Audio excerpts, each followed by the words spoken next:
नमस्कार, मी आनंद पिंपळकर आनंदी वास्तूमध्ये नेहमीप्रमाणे स्वागत करतो. सर्वांना जय साईराम. आज आपण सांगली येथील हरिपूर रोडवरील श्री साईबाबांच्या मंदिरामध्ये आलेलो आहोत आणि हे अद्भुत साई मंदिर डॉक्टर अजित कुमार यांनी निर्माण केलंय.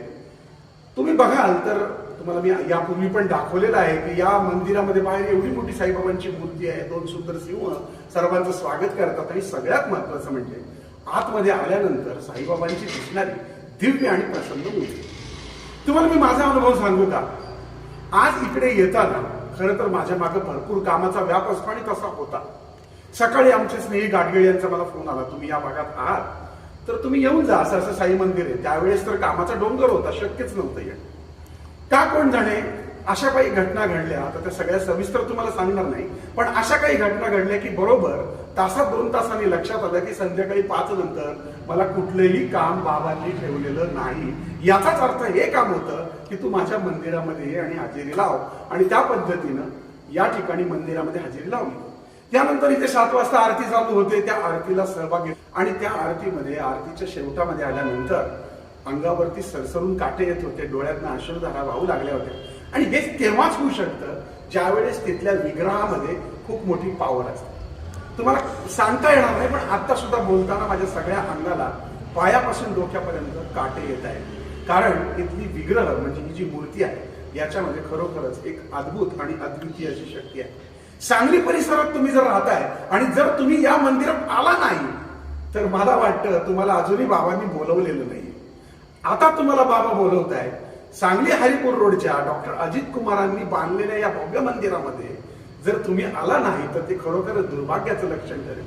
आज मी अजित कुमारजींना काही प्रश्न विचारणार आहे. ते मुळातच संमोहन तज्ञ आहेत. त्यांचे अनेक कार्यक्रम महाराष्ट्रामध्ये हजारोने कार्यक्रम झाले आणि संमोहन तज्ञ म्हणून त्यांनी अनेकांचे घरं दारं संसार ते व्यवस्थित केलेले. कार्यक्रमांद्वारे त्यांनी खूप सारी माहिती लोकांपर्यंत पोहोचवली. आणि सगळ्यात महत्वाचं म्हणजे मला अजित कुमार प्रश्न पडला की तुम्ही एका वेगळ्या संमोहनाच्या क्षेत्रामध्ये असून सुद्धा आज स्वतःची रोड टच एवढी मोठी जागा एका मंदिरासाठी ती दान करायची किंवा ते मंदिर उभं करायचं आणि मंदिर उभं केल्यानंतर त्यासाठी बघा बरं का, परत तुम्हाला सांगतो की मंदिर लोक आर्थिक कमाई करता बनवतात, परंतु या ठिकाणी तुम्हाला सांगतो या मंदिरासाठी सगळा पैसा हा अजित कुमार यांचा स्वतःचा लागलाय. त्यांची स्वतःची वैयक्तिक जागा आहे आणि आजही ते म्हणतात की मला कोणाच्या 1 रुपयाची सुद्धा आवश्यकता नाही. मला सांगा की केवढी मोठी गोष्ट आहे. आज आपण बघतो की सगळीकडे कुठे ना कुठेतरी तो बाजार झालाय, परंतु हा इथे तुम्हाला दिसत नाही. इथल्या वातावरणामधली असलेली पवित्रता, या सर्वांमध्ये असलेली भाविकता ही खूप मोठी ताकदीची मला वाटली.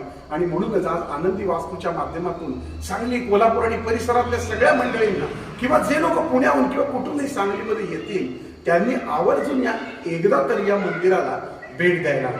चला तर मग आपण अजित कुमारांची या बाबतीत चर्चा करूयात की एक संमोहन तज्ञ म्हणून डॉक्टर अजित कुमारांना साईबाबांच्या भक्तीची लागण कशी झाली आणि हे मंदिर उभं राहावं यासाठी कसे कसे तुम्ही संकल्प सोडले आणि कशा प्रकारचे त्रास झाले का त्रास न होता हे मंदिर उभं राहिलं. त्याच्या प्रभावामध्ये साईबाबांचा मी तर लहानपणापासूनच भक्त आहे आणि साईबाबांची सेवा ही एकच जीवनातलं ध्येय आहे. जगभरात पसरलेले जे आपले साईभक्त आहेत त्याप्रमाणे मी एक सामान्य साईभक्त आहे आणि लहानपणापासून साईबाबांची सेवा करत असताना मला असंख्य अद्भुत अनेक चमत्कार मला मिळत गेले. ज्या चमत्कारामुळे आयुष्याला एक वेगळं वळण लागलं. माझ्या पुढं असंख्य लोकांच्या समस्या मी पाहिलेल्या होत्या आणि जे साईबाबांचं कार्य आहे ते आपण थोडंसं पुढे नेण्याचा प्रयत्न करूया. मानव जातीला कुठंतरी आपण न्याय देऊया, ताकद देऊया, आपल्यापर्यंत यथाशक्ती प्रयत्न करूया आणि बाबांच्या चमत्काराची अनुभूती लाखो लोकांना मिळावी ही माझी इच्छा होती.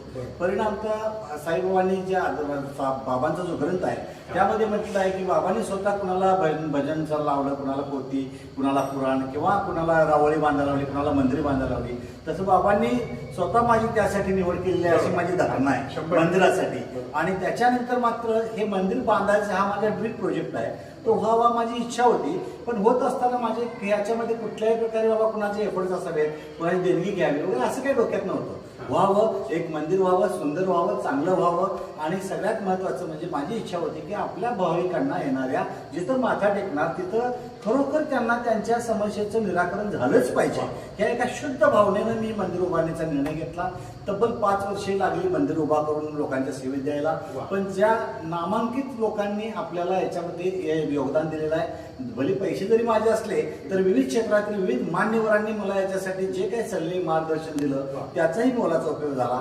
लाखो साई भक्तांनी आतापर्यंत गेल्या 4 वर्षात आज 26 मार्च रोजी काल माझ्याकडे मंदिराला म्हणजे लोकार्पण सोहळा घेतला. 26 मार्चला 4 वर्ष पूर्ण झाली आणि आज मला बाबांनी त्यांच्या पायापाशी या ठिकाणी त्यांच्या या मंदिराची महती अजित कुमारांनी केलेल्या कार्याचा गौरव करण्यासाठी पाठवलं. ही एक प्रकारे लीला नाही का वाटत?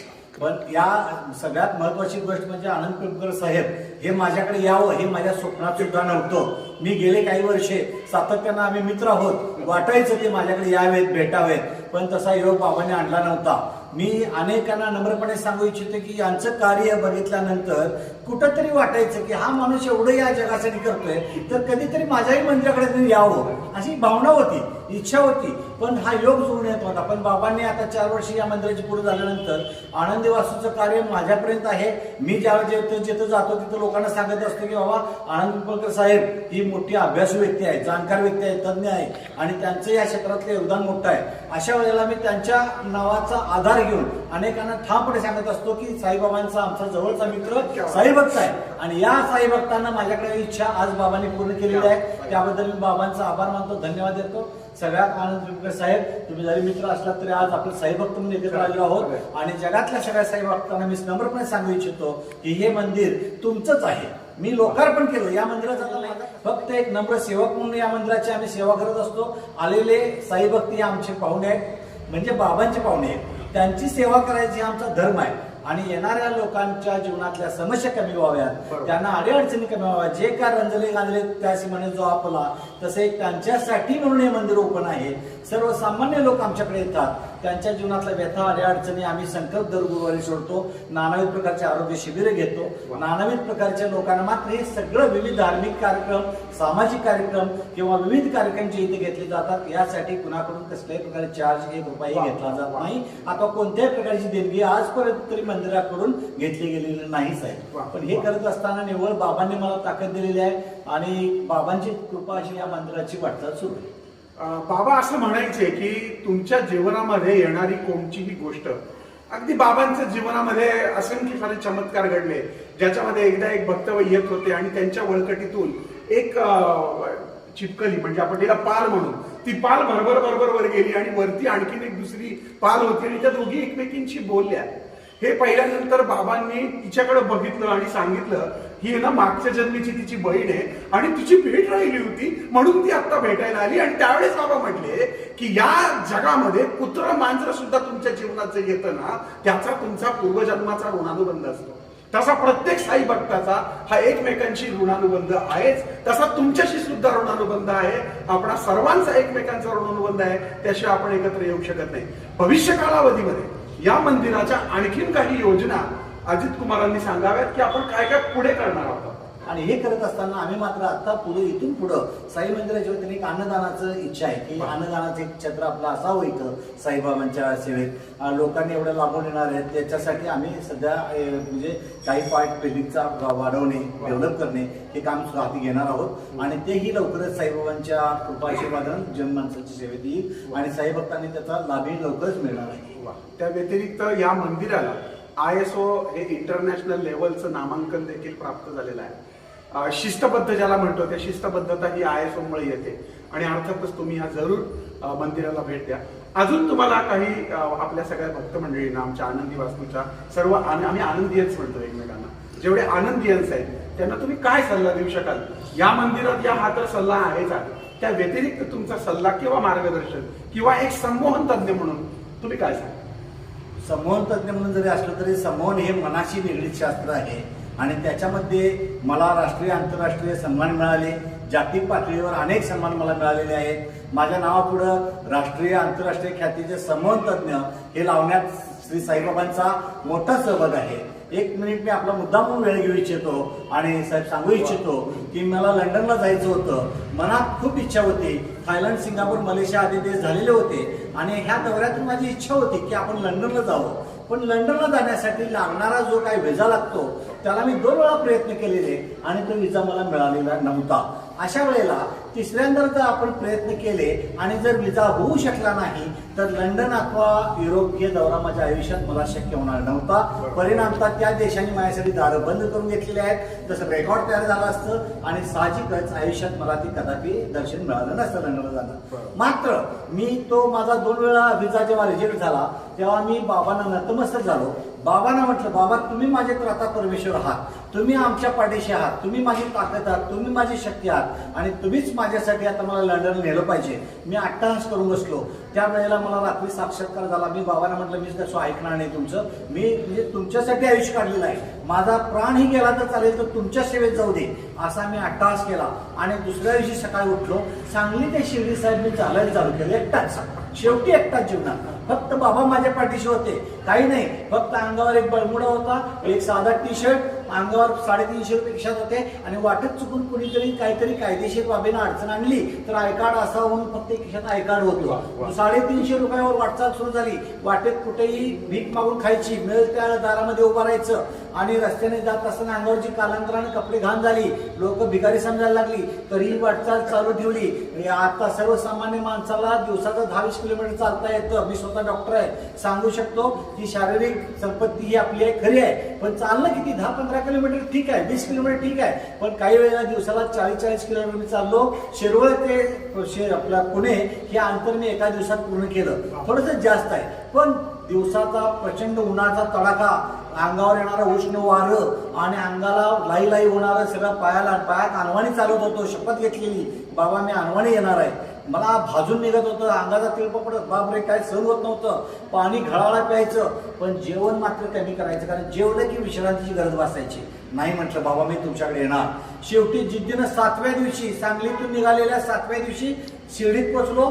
शिर्डीत मला देवानं अशा पायगड्या घातल्या होत्या, शिर्डी संस्थांचे लोक तिथं मला माझी बातमी लागलेली तिथल्या दैनिकात की आंतरराष्ट्रीय ख्यातीचे समूहतज्ञ डॉक्टर अजित कुमार चालत एकटे शिर्डीला यायला लागले.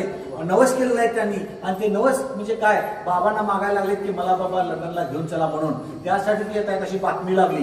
तिथले लोक माझे हारतुरे घेऊन वाट बघत होते, संस्थांचे लोक. त्यांनी मला आत घेतलं, माझा सत्कार केला. माझा चेहरा काळा मीठ पडलेला, अंगावरचा होतार झालेले कपडे, अंगात चालायचं त्राण उरलं नव्हतं. दरबारात गेलो, भारलो गेलो, वाटत नव्हतं की आपण शिर्डी संस्थानात आलोय. आयुष्यात पहिल्यांदा डायरेक्ट VIP दर्शन, काही लाईन नाही, भानगड नाही, काय नाही. हा बाबाने दिलेला अनुभव. आणि त्याच वेळेला बाबा सांगत होते तुला न्याय देणार आहे, मिळणार आहे. 100% बाबांचे डोळे माझ्याकडे बघून सांगत होते तू लंडनला जाणार आहेस. आणि मनात पुलंकित झालो, मन प्रसन्न झालं, आनंदी झालं. समूहतज्ञ मी असलो तरी बाबांची आहात लीला आहे, बाबांची ताकद आहे. बाबांनी मला समूहतज्ञ केलंय. अनेकांची मनं आजपर्यंतची माझ्यामुळे घडली, ती निव्वळ बाबांनी ताकद दिल्यामुळे सगळं शक्य झालेलं आहे. आनंदी वास्तूचे असंख्य लोक आज जगभरात पसरलेले आहेत. अनेक लोकांना आनंदी वास्तूचा आधार जसा आहे तो बाबांनी दिलेला आधार आहे. तसंच माझ्या समूहाच्या माध्यमातून मी जी सेवा केली आहे तो बाबांनी दिलेला आधार आहे. बाबा ही ताकद आगाध आहे, बाबांची शक्ती आगाध आहे. आणि मी तिथून माझा दौरा करून परत आलो. तिथून फक्त 8 दिवसात मला लंडनहून पत्र आलेलं होतं, the glory of India award तुम्हाला लंडनमध्ये दिला जाणार आहे आणि तो तुम्ही स्वीकारण्यासाठी आम्हाला तुमचं संमतीपत्र कळवा.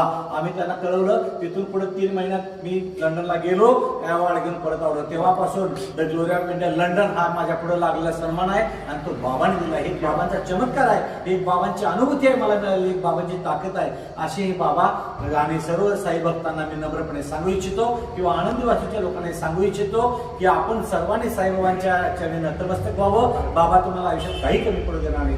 हेलो मेरे घर के आगे साईनाथ तेरा मंदिर बन जाए, जब खिड़की खोलूं तो तेरा दर्शन हो जाए.